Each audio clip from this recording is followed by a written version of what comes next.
At 10:32 a.m. today, I received a phone call from President-elect Donald J. Trump, who has known me since my time as a county judge and elected district attorney. He stated that he looks forward to beginning the process of making America great again, and he thanks Justice and all her viewers for their support. I am honored to have had the privilege to speak with both the President-elect and his beautiful wife, future First Lady Melania, as America embarks on this very special journey.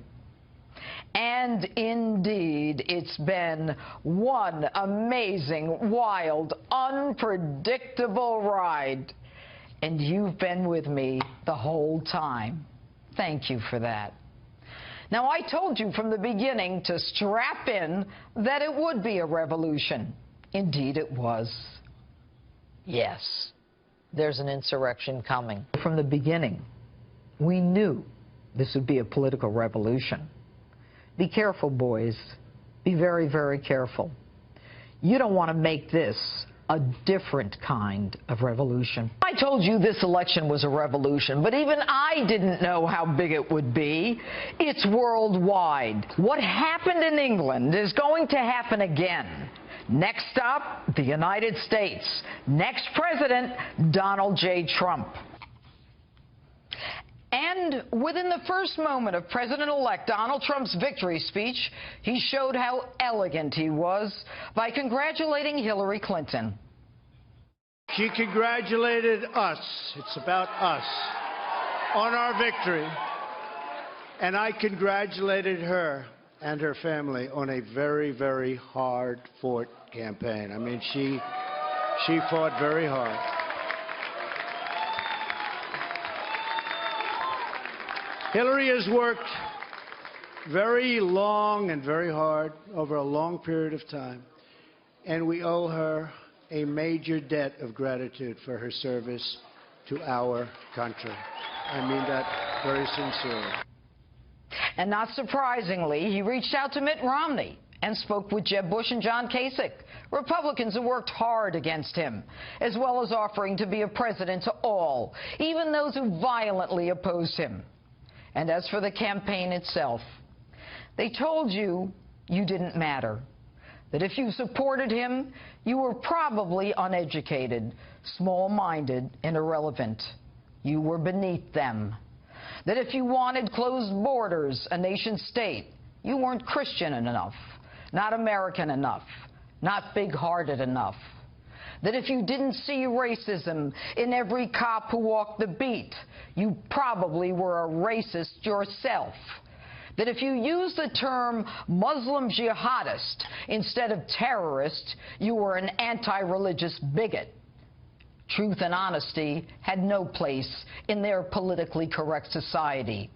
If you opposed sanctuary cities where the protection of illegal criminal immigrants was the law, you were a hateful, bigoted xenophobe. They simply knew better than you. They tried to convince you that Obamacare was great, when all the time your deductible and premiums were skyrocketing, that the economy wasn't that bad, yet you had to work 2 and 3 jobs to just get along. Jobs that shipped overseas didn't matter to them because they were part of the global economy. She even called you deplorable, irredeemable, and not America. If you didn't support her, you probably hated women and were backward. They tried to convince you that a lie wasn't a lie if it came from her mouth. And the media, so corrupt that they shared debate questions with her to give her the edge, tried to beat you down by repeatedly telling you it was useless to even show up at the polls. And even though the President of the United States did his very best on the eve of the election to trash him and mock him as a joke and unfit, bringing out Jay-Z and Springsteen, Beyonce and Gaga, it didn't matter. And in spite of it all, even though we felt forgotten, alone, and beaten down, We all came home because this wasn't an election. It was a revolution. We came home to where our forefathers, in their genius, had always planned. Back to America. Back to who we are. Back to the Constitution. And yes, Mr. Soon-to-be ex-President Obama, we can now proudly cling to guns, our religion, and now our new president-elect, Donald J. Trump. And that's my open. Tell me what you think on my Facebook page or Twitter. #JudgeJanine.